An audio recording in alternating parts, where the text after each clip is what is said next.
Hi folks, this is your old pal Unclown. Unclown's been busy.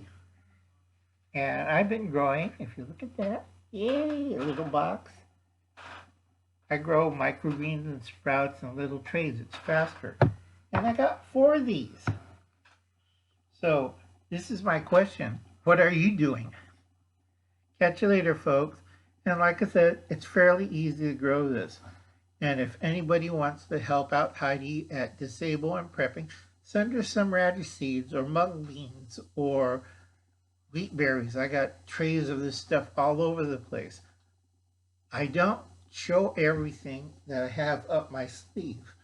Normally I have a 38 pointing at you, but that's a different story. But I do have my garden, and it's growing fine. Okay, takes a little time, a little practice. This one didn't turn out perfectly like I like it.